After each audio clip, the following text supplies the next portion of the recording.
Halo semuanya, berjumpa lagi bersama saya Oki. Oke, pada kesempatan hari ini saya akan sharing kepada teman-teman semuanya contoh tabel data finansial literasi dengan menggunakan Google Spreadsheet.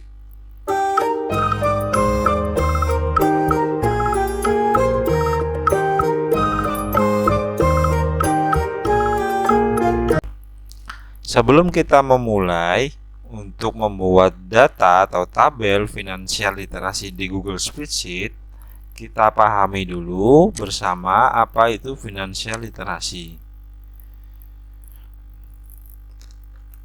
Finansial literasi atau literasi keuangan adalah kemampuan dalam memahami pro dan kontra dari suatu keputusan keuangan, pertimbangan biaya, dan dengan percaya diri memutuskan apa yang harus dilakukan.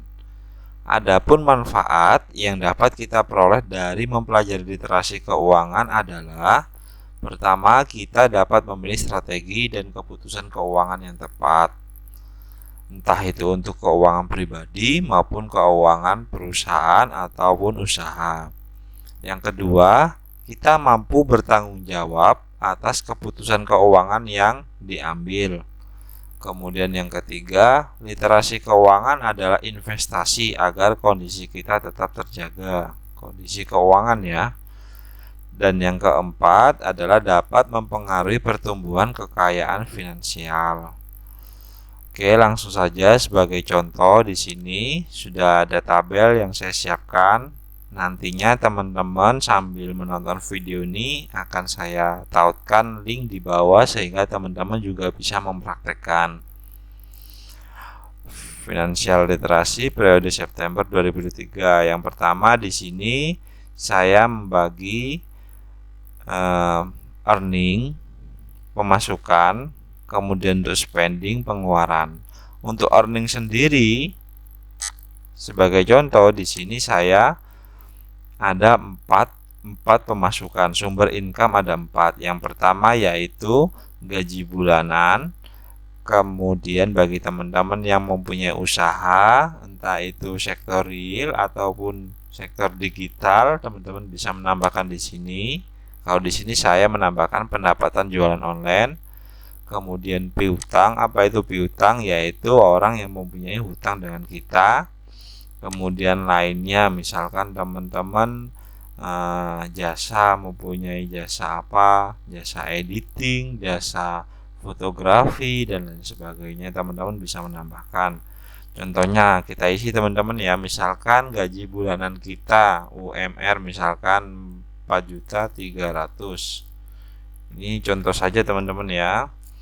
Kemudian pendapatan jualan online, misalkan kita punya bisnis sampingan penjualan online, misalkan katakan ini tuh bersihnya itu 1 juta.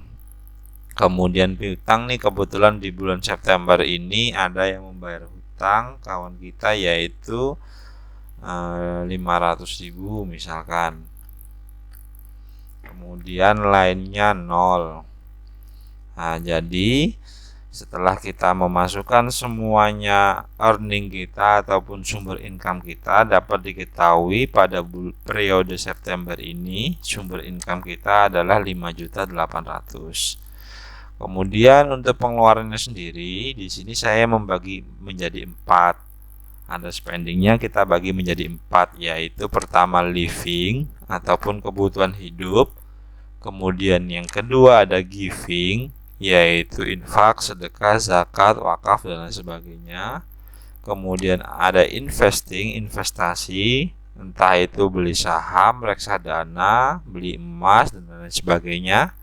Kemudian yang keempat adalah saving, yaitu menabung.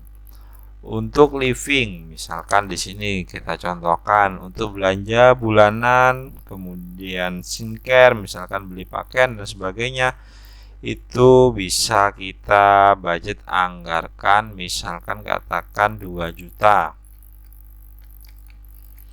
Oke, untuk kebutuhan konsumsi bulanan, salah, berarti untuk belanja bulanan misalkan kita 1 juta. skincare dan sebagainya. Kemudian untuk kebutuhan konsumsi bulanan 2 juta. Oke, kemudian misalkan bayar listrik PDAM, PGN, WiFi kita anggarkan 450.000. Servis dan sebagainya kita anggarkan 100.000. Dan kita kemudian bayar hutang 0. Jadi untuk spending di livingnya kita ada pengeluaran 3.550.000. Kemudian untuk zakat 2,5% wajibnya, tapi di sini saya 3%. Teman-teman nanti juga bisa 2,5% zakatnya dari pendapatan kita, yaitu dengan cara rumusnya sama dengan pendapatan kita berarti berapa? 4.300.000, kemudian dikalikan 4.300.000 dikali 30% rumusnya. Oke, kemudian kita enter.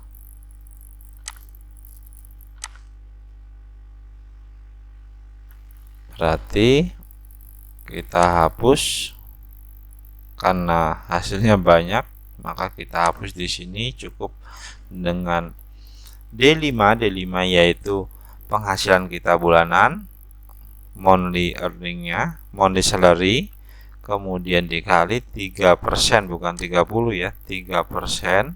Kemudian kita enter, maka ketemu di sini untuk zakatnya dari pendapatan kita 129.000.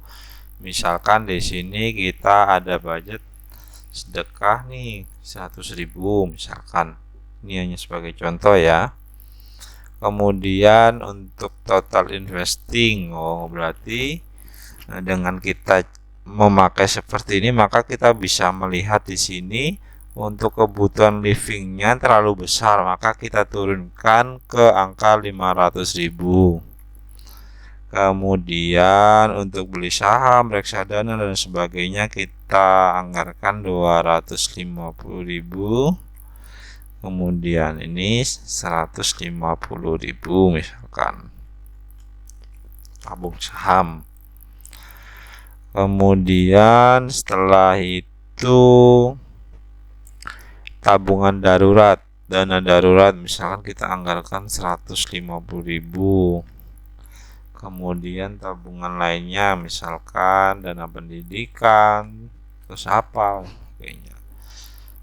Nah, jadi setelah kita menghitung semuanya untuk kebutuhan hidup atau living, untuk giving, investing, dan saving, maka total spending kita adalah Rp4.029.000. Kemudian dari total earning ataupun total pemasukan 5.800.000 dikurangi spending ada 4.029.000, maka sisa untuk keuangan bulan ini adalah Rp1.771.000. Seperti itu.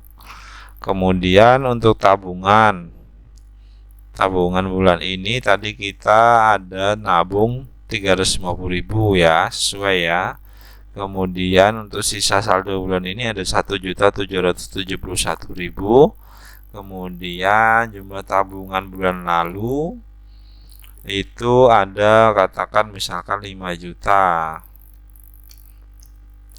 Kemudian aset lainnya misalkan kita punya simpanan uang ataupun aset-aset motor dan lain sebagainya mau kita hitung, misalkan ada 10 juta.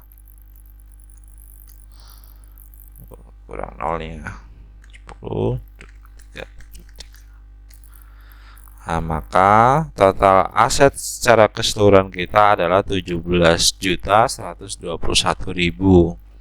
Kemudian ketika kita melakukan transaksi di bulan depannya lagi, maka untuk sisa saldo bulan ini nanti kita masukkan ke tabungan, jumlah tabungan bulan lalu. Seperti itu ya teman-teman ya. Semoga bisa dipahami dan semoga dengan ini teman-teman lebih bisa melek keuangan sehingga teman-teman bisa menentukan arah ke depannya dan bisa financial freedom atau bebas finansial. Oke, terima kasih. Wassalamualaikum warahmatullahi wabarakatuh.